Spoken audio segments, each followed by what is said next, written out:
Obrigado pela presença, obrigado à LBV pelo convite, parabenizá-la pelos 30 anos, né, do Templo, pelo trabalho, né, de décadas de assistência social, de promoção do diálogo interreligioso e da boa vontade. É um prazer, realmente uma honra estar aqui. Bom, nós vamos falar, um panorama breve, né, sobre de que forma o estudo das experiências espirituais pode nos ajudar a entender a relação mente-cérebro. A humanidade sempre tentou entender qual a relação da mente, esse estado, isso que pensa, isso que sente, que tem vontades, desejos, emoções, e o nosso corpo.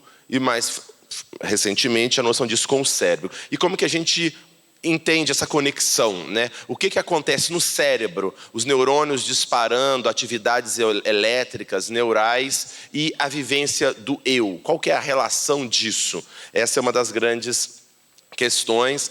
Há alguns anos atrás, a gente publicou um livro editando, inclusive com uma série de autores, entre eles o Andrew e o Júlio também fizeram parte, colaborando com algum capítulo aqui.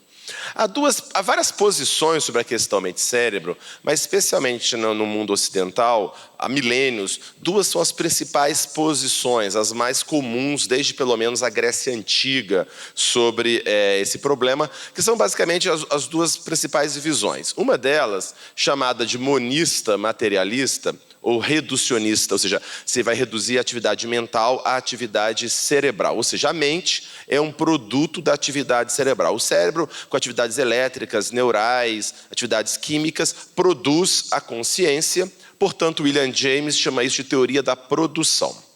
Existe uma outra possibilidade, né, que é a chamada visão dualista, que de alguma forma a mente seria algo diferente do cérebro, não seria diferente, e também no caso aqui, uma outra coisa, não apenas um produto do cérebro. E o cérebro, na realidade, seria um filtro, com uma função transmissiva, um órgão que permita a manifestação da mente. Essas são as duas principais divisões, há várias outras, naturalmente, eu estou simplificando aqui. Um exemplo mais radical dessa visão materialista, por exemplo, monista, Francis Crick, que foi um dos descobridores da molécula do DNA, da molécula de dupla hélice, Crick e Watson, né, que é o modelo dos dois, num livro, algum tempo atrás, chamado A Hipótese Surpreendente, a busca científica da alma, e ele vai dizer o que é a alma. Você, suas alegrias, suas tristezas, suas memórias, suas ambições, seu senso de identidade pessoal, livre-arbítrio, na realidade não são nada mais do que o comportamento de um vasto conjunto de células nervosas e suas moléculas. Ou seja, tudo que nós somos não é nada mais do que a atividade do nosso cérebro. Essa, basicamente, é uma visão extrema, mas também prevalente algumas vezes no ambiente acadêmico, da relação mente-cérebro. E um dos grandes desafios que existe, chamado de problema difícil, do hard problem da consciência, como diz David Chalmers, é o seguinte: como que do cérebro nós teríamos uma vivência da consciência, né? E aqui tem uma piadinha, né? O professor mostrando, olha, tem o cérebro, os neurônios, mágica e brota a consciência. O aluno pergunta, professor, você pode explicar esse truque de novo que eu perdi esse pedaço, né? Como é que faz esse salto, né? Então, assim, como que você tem um mundo objetivo externo, material, e tem uma vivência interna? Como que isso se relaciona? Esse é um dos grandes desafios que nós temos. E o problema é que mesmo no ambiente acadêmico há uma série de distorções a esse respeito. A gente fez uma revisão sistemática publicada ano passado com alguns colegas sobre como esse problema mente-cérebro é apresentado nas melhores revistas de psiquiatria do mundo.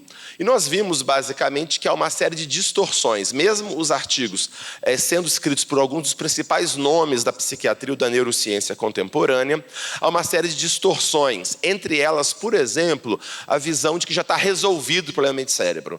No caso, resolvido na direção de uma visão materialista da mente. Ou seja, como se a ciência teria comprovado que, obviamente, o eu, o que pensa, o que sente, é naturalmente e obviamente produto da atividade cerebral. Acabando a atividade cerebral, acaba a consciência, acaba a mente, e que só pessoas ignorantes e supersticiosas pensariam de forma diferente. Exatamente isso é dito por muitos desses autores, a gente discute isso aqui.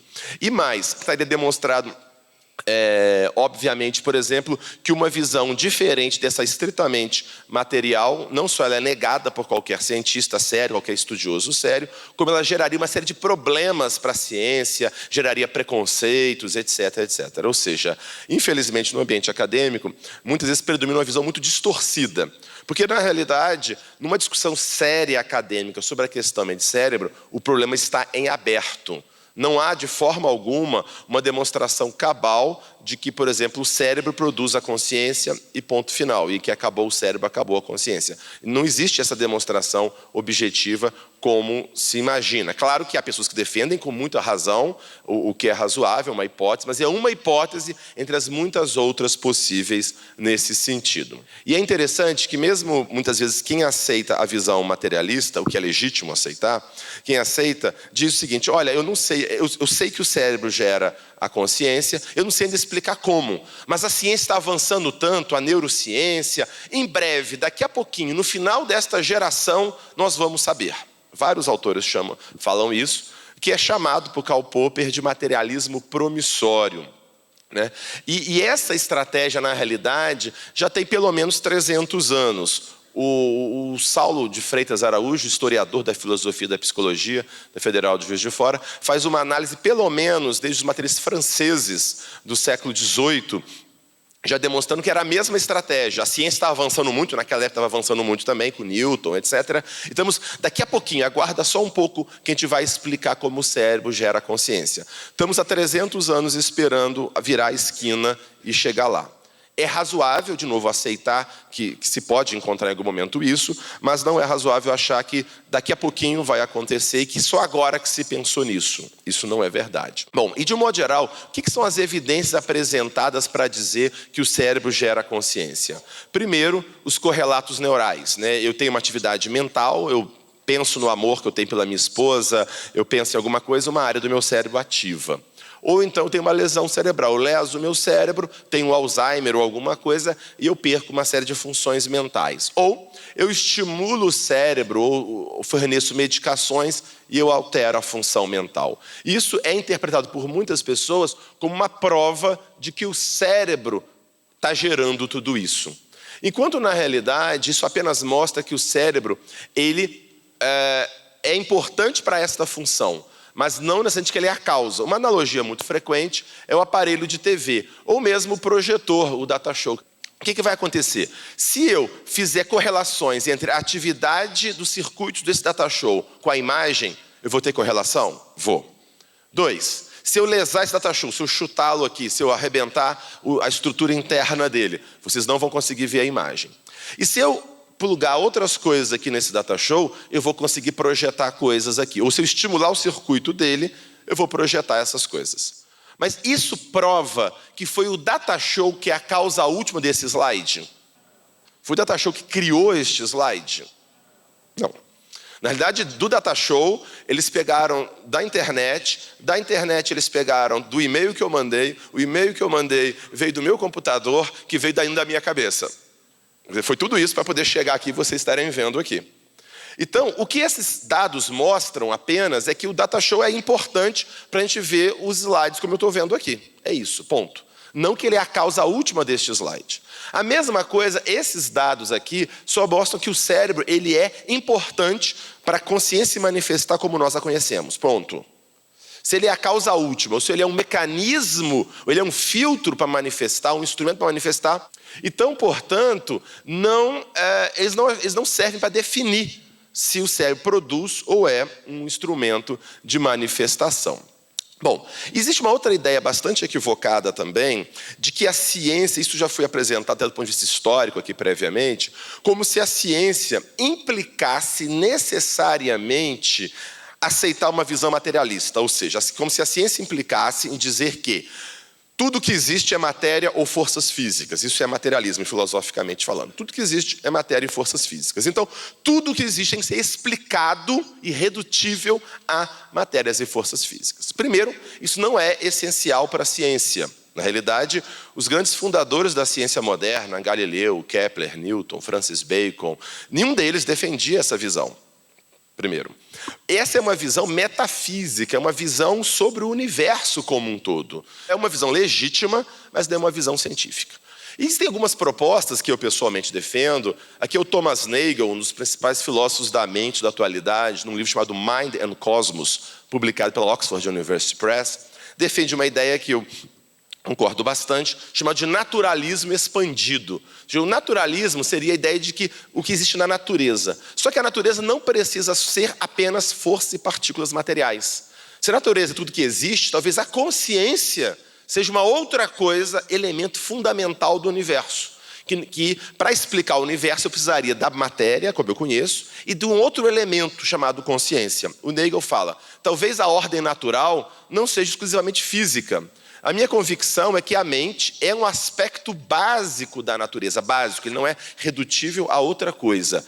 E existe apoio independente para um passo nessa concepção alargada de realidade. Então, é importante que nós tenhamos a possibilidade de pensar também essa concepção alargada de realidade, que na realidade é uma visão bastante disseminada ao longo da história da humanidade e mesmo no próprio ambiente acadêmico. A ideia, como eu falei antes, que só pessoas ignorantes, supersticiosas, irracionais e sem conhecimento científico defenderiam uma visão não fisicalista do ser humano é completamente falsa.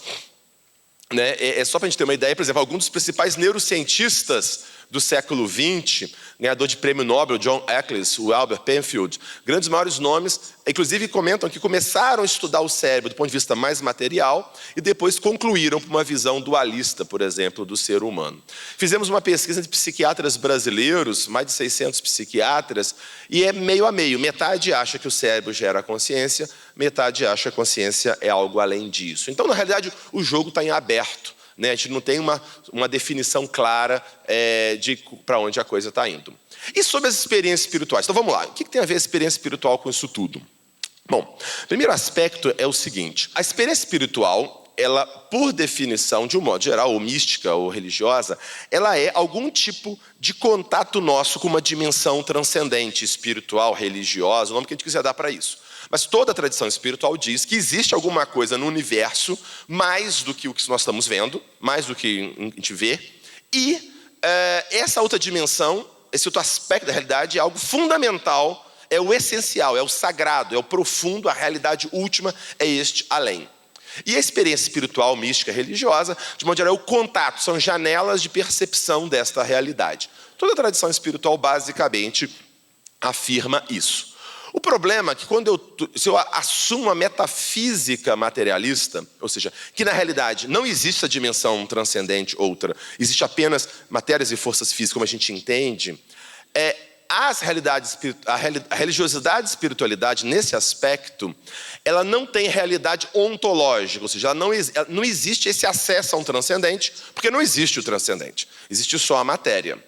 Então, portanto, o que o meio acadêmico fez ao longo do século XX com essas experiências em média? Ou ignorou, isso não existe, isso é uma bobagem, para estudar psicologia humana eu não preciso de estudar isso, para estudar saúde humana eu não preciso de estudar isso, eu ignoro completamente do contexto científico de estudo da natureza humana, ou eu dou explicações desqualificadoras. Em que sentido? Eu reduzo essas experiências a uma outra experiência e, portanto, eu retiro ela. Por exemplo, não é que a pessoa está tendo uma experiência fora do corpo, numa EQM e vendo o seu corpo. Não, na realidade, é uma alucinação cerebral e pronto. Não existe essa percepção outra. Alterações perceptuais, distorções cognitivas, eu atribuo agência a coisa que não tem. Necessidades psicológicas, as pessoas são imaturas, as pessoas não conseguem aceitar a vida dura como ela é. Então criam fantasias, vida após a morte, Deus, para poder se consolar, porque a pessoa não tem maturidade, não tem peito para encarar a realidade como ela é. É claro que eu estou simplificando, né, gente? Mas são construções socioculturais, mecanismos de domínio, né, de supremacia e tudo mais e tal. Sem dúvida, tudo isso pode acontecer e acontece muitas vezes na experiência religiosa. A questão é, isso explica toda a realidade espiritual, não deixando nenhum resíduo para uma realidade ontológica dessa experiência? Então esse é o problema dessa visão. A questão é, se você aceita uma possibilidade, talvez não necessariamente se comprometer com o fisicalismo, ele pode ser possível, mas não necessariamente eu tenho que aceitá-lo, elas podem ter uma realidade ontológica e podem ser levadas em consideração na explicação. E aí o grande desafio que nós estamos comentando é o seguinte: toda experiência espiritual, como eu falei, é esse relato de um contato com o suposto transcendente. Ou seja, de que existe alguma coisa além. E muitas vezes de que a própria consciência vai além do cérebro. Eles alegam isso, toda experiência espiritual alega isso. A questão é, nós podemos então investigar este fenômeno. Quem sabe ele realmente nos aponta algo nesse sentido. Porque mais estudos apenas de correlação neural, de lesão cerebral, de estímulo cerebral, não vai conseguir fazer essa distinção. Eles não servem para isso. Talvez as experiências espirituais sirvam. Primeiro, o estudo das experiências espirituais já foi fundamental para o estudo, para a compreensão da mente. Muitas das nossas ideias atualmente de mente inconsciente, de histeria, dissociação, surgiram de estudos de experiências espirituais, que são 2 livros que abordam este tema. E aí, justamente William James, que é um dos pais da filosofia pragmática, um dos pais da psicologia científica nos Estados Unidos, foi médico, filósofo e psicólogo, professor de Harvard, ele diz o seguinte, sobre a vantagem daquela teoria da transmissão, a teoria, né, de que o cérebro não é o produtor, mas um mecanismo de transmissão da mente. Ele diz o seguinte: há uma ampla gama de experiências que dificilmente são explicadas pela teoria da produção. Fenômenos obscuros, excepcionais, mas relatados em todos os tempos da história humana. Não tem uma cultura humana sem isso. Conversões religiosas, curas instantâneas, premonições, aparições período da morte, visões ou impressões clarividentes, uma ampla gama de experiências mediúnicas, experiências bastante paradoxais e sem sentido na teoria da produção. Por isso, muitas vezes, elas acabam sendo excluídas ou desqualificadas. Mas se encaixam muito naturalmente na outra teoria. Precisamos apenas supor a continuidade da consciência. Ou seja, eu não preciso, por um comprometimento, às vezes dogmático, uma visão de natureza, negar a existência, pelo menos do fenômeno que precisa ser melhor estudado. E aí, isso na realidade, infelizmente, é uma longa história de pesquisadores. Aqui o Carlos Alvarado publicou um artigo numa edição que a gente fez sobre a questão mente e cérebro, sobre uma ampla leva de pesquisadores, muitos ganhadores de prêmio Nobel, que se dedicaram ao estudo profundo dessas experiências espirituais e o quanto elas podem nos dizer sobre a realidade profunda. Esses artigos todos são disponíveis gratuitamente online, tá? Vocês conseguem baixar esses artigos. E mais, esse aqui é um outro trabalho, é um mestrado do Jorge Dyer, que foi orientado pelo Giancarlo e por mim, publicado recentemente numa revista de psiquiatria importante, sobre o que a literatura científica atual, o que ela tem sobre esse tipo de estudo. Ou seja, será que pesquisa séria existe sobre isso? Ou só assim, coisa viagem na maionese, não tem pesquisa séria, etc. e tal. E fizemos uma investigação na principal base de dados científicos no mundo, Web of Science, onde estão as melhores revistas científicas do mundo. E investigamos justamente experiências sobre a possibilidade da consciência além do cérebro, como experiência de quase morte fora do corpo, transe, possessão, mediunidade, experiência de vida passada, experiência de final de vida. Nós identificamos quase 2.000 artigos publicados academicamente sobre esse tema. E mais interessante, não em revistas ruins. Na realidade, o fator de impacto de cada revista, que é como a gente mede a qualidade científica de uma revista, o fator de impacto dessas revistas era similar a de outras áreas da psicologia ou da medicina, por exemplo. E nós vemos aqui, anos 80, 90, 2000, até 2015, uma ampla linha de produção. O mais publicado é Experiência de Quase Morte, depois Experiências Fora do Corpo, tá certo? E nós temos também uma outra linha maior de experiências mediúnicas também acontecendo. Então, há um razoável corpo científico de pesquisas nessa área em revistas de projeção internacional. Bom, e quais são as explicações para essas experiências? Uma explicação é fraude, pode ser fraude, há muitos casos de fraude, estamos até no Brasil discutindo atualmente casos de fraude nesse tipo de vivência. Pode ser alucinações produzidas por alterações cerebrais, pode ser credulidade ou ingenuidade das pessoas que pegam um relato genérico e afirmam que aquilo realmente é muito significativo, efeito de sugestão, atividade mental inconsciente. Essas são as explicações, digamos, convencionais, tá? As explicações que podem ser acomodadas com mais facilidade numa visão mais estritamente fisicalista. Depois tem outras duas explicações que vão além dessas mais convencionais, que seriam percepções extrasensoriais, como telepatia e clarividência, e a outra seria uma certa independência da mente mesmo em relação ao corpo e talvez até a sua sobrevivência. E agora eu vou passar brevemente sobre cada uma dessas experiências e citando referências, quase todas para facilitar, disponíveis em português, nesta série. Quem quiser buscar a Revista de Psiquiatria Clínica de 2013, teve uma série especial sobre mente e cérebro. Foram cada fascículo tinha 2 ou 3 artigos sobre isso, disponível gratuitamente na internet. Então, sobre experiência de quase morte, o que chama a atenção? Porque, como a gente sabe, aquela situação em que, por exemplo, a pessoa teve uma parada cardíaca e ela refere, quando ela volta, que ela estava acordada, que ela viu o corpo, e estava, etc. Bom, vamos lá. Se houve realmente uma parada cardíaca, o coração parou de funcionar, o cérebro para de funcionar em poucos segundos. O cérebro depende muito de glicose e oxigênio, ele não tem reserva, e parou a nutrição de glicose e oxigênio, o cérebro fica isoelétrico, ele para de funcionar em poucos segundos. Se o cérebro, a atividade elétrica cerebral é que gera a consciência, não pode existir consciência naquele momento. Ponto. Qual é o problema? O problema é que as pessoas referem que estavam acordadas, que estavam lúcidas naquele momento. Aí vem um problema. Primeiro, será que o que ela lembra é real, o que aconteceu naquele momento? Ou será que ela viajou na maionese, ela inventou depois, mesmo sem querer, né, ela teve uma memória equivocada, ou porque o cérebro estava meio apagando, ela alucinou uma série de questões. Mas o primeiro aspecto que chama atenção é que essas pessoas, todo o nosso cérebro está funcionando mal, a gente está na UTI grave, ele começa a ficar confuso, começa a ficar desorientado, começa a ficar achando que estão perseguindo, querem matá-lo, que tem bicho na parede, estados confusionais, que nós chamamos isso. O que acontece aqui é o contrário, as pessoas estão num cérebro muito lesado ou sem funcionar, e ao invés da consciência ficar turva, é o contrário. Referem a minha mente nunca ficou tão clara como neste momento. E outro dado interessante, ocorrer essas experiências não depende se a pessoa é religiosa, se ela não é religiosa, se ela tem doença mental, se ela não tem, se tomou muito remédio, pouco remédio. Nada disso explica estes fenômenos. E mais, as características da própria experiência de quase morte, as críticas centrais, claro que há variações, mas a crítica central é mais ou menos parecida entre as várias culturas, e mesmo quem teve ou não acesso a informações sobre EQM, que hoje em dia todo mundo tem pela mídia, e tudo mais. E o mais desafiador são as chamadas descrições de percepções verídicas, ou seja, a pessoa que durante a parada cardíaca, ela descreve coisas que realmente aconteceram com detalhes e que ela não poderia ter como saber, porque ela estaria com um cérebro sem funcionar. Então, esse tipo de descrição chama atenção e sugere que a pessoa está realmente percebendo o que está acontecendo, e muitas vezes no momento em que o cérebro não está funcionando. Então esse é um dos grandes desafios aí. Esse artigo desse neurocientista, desse neuropsiquiatra inglês Peter Fenwick, vale muito a pena conhecer sobre isso.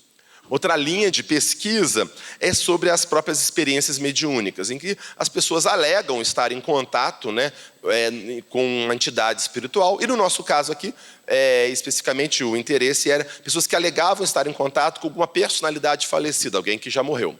E aqui a gente faz uma revisão de pesquisas sobre o tema. A maioria das experiências mediúnicas não produz evidências muito desafiadoras, digamos assim, à explicação convencional, que a gente já comentou. Mas há uma série de dados, de estudos bem controlados, em que o médium produz informações verídicas, conhecidas do falecido, mas que seriam discutidas do médium ou mesmo das pessoas que estão à sua volta. Em alguns casos também demonstrando algumas habilidades que a personagem falecida tinha e que o médium não teria, tá certo? E há uma série de estudos recentes a esse respeito, né, alguns estudos publicados com uma série de controles metodológicos, etc., então, para evitar questões de sugestão, vazamento de informações, etc. 2 estudos com resultados negativos, 2 com resultados positivos. E nós publicamos recentemente 2 estudos com uma análise detalhada de cartas psicografadas por Chico Xavier. Esse aqui foi publicado em 2014, em que nós justamente fizemos essa análise, e agora acabou de sair também um outro estudo, também numa revista psiquiátrica, sobre uma outra sequência de cartas também do Chico Xavier. O que nós fizemos basicamente? Nós pegamos essas cartas, tentamos avaliar que pedaços de informação verificável tem, Não adianta falar assim, eu estou bem aqui, isso não dá para verificar. Mas, não, o fulano de tal me recebeu, estava de tal situação, aconteceu isso, aconteceu aquilo. Informações verificáveis. E nós identificamos as informações verificáveis, tá certo? E depois nós tentamos ver, primeiro, se essa informação era verídica ou não, e depois, como o médium, no caso do Chico Xavier, poderia ter tido acesso a esta informação. Isso através de entrevistas com as pessoas que participaram, com conhecidos, com relatos de época, publicação na mídia, o que existia na época, etc, etc. O que nós encontramos nos dois estudos, basicamente, de que havia produção de um grande número de informações verídicas e de que muito pouco provável de que o Chico Xavier tivesse acesso a essas informações. Algumas delas ele teve acesso, mas uma série de informações muito improvável dele ter acesso, inclusive algumas informações, nem as pessoas que foram buscar a informação, a carta com ele, tinham acesso a essa informação. Então, esse é um dado interessante que precisa ser estudado. Claro que um problema é que é uma informação retrospectiva, nós nos baseamos em relatos do passado. Então, a gente está fazendo agora novos estudos com médiuns atuais para tentar controlar também para esse vazamento de informações. Outra linha de investigação também bastante importante são as alegadas memórias de vidas passadas. Basicamente, são crianças que assim que começam a falar, com 2, 3 anos, começam a falar sobre uma suposta vida passada. Em média, fazem de 20 afirmações sobre essa vida e muitas vezes mortes violentas. E o que chama a atenção é que em muitos casos são informações verídicas e muitas vezes informações que a criança dificilmente teria como ter acesso a essa informação. E não só, elas trazem informações, mas trazem outras características, desde traços de personalidade, aversões, simpatias compatíveis com a suposta personalidade anterior, como até mesmo sintomas como fobias e outros medos ligados a alegadas memórias traumáticas de vida passada. Então esse é um assunto que também tem sido investigado e publicado também em revistas científicas convencionais, inclusive. E alguns casos até mais desafiadores, com marcas e defeitos de nascença, que seriam compatíveis com a morte, com a lesão de morte. Muitos estudos até comparando o laudo de necrópsia com a lesão que a pessoa tem nessa vida. Ainda nessa área de experiências espirituais e transcendentes, de alguma certa forma, vale muito a pena ver as percepções extrasensoriais. Quase toda a tradição espiritual fala de fenômenos telepáticos, clarividentes, etc. E recentemente também na American Psychologist, principais revistas de psicologia do mundo, o Etzel Cardenha publicou uma revisão em que ele fala que as evidências atualmente apoiam a realidade desse fenômeno parapsicológico, que não pode ser explicado ou desqualificado rapidamente, porque seriam estudos de baixa qualidade, por fraude, por incompetência analítica, etc. e tal. E mais, a evidência para esses fenômenos psi é comparável àquela para os fenômenos estabelecidos na psicologia. Então é a primeira vez que há um relato substancial nesse sentido. E para finalizar, alguns convites que o Brasil tem procurado caminhar e avançar nessa área. No nosso grupo de pesquisa, nós estamos atualmente com duas pesquisas, chamando participantes do Brasil inteiro, até quem tiver, pessoas que tiveram experiências de quase morte, ou pessoas que tiveram ou que têm lembranças de alegadas memórias de vidas passadas. Quem tiver esse tipo de experiência, nós estamos recrutando a partir do site do nosso grupo de pesquisa, basta entrar lá e clicar. Quem tiver algum relato de percepção verídica em EQM, pode mandar para esse WhatsApp. Uma pesquisa em parceria com a Universidade da Virgínia, nos Estados Unidos, financiando da Fundação Bial. Então fica aí o convite para a participação.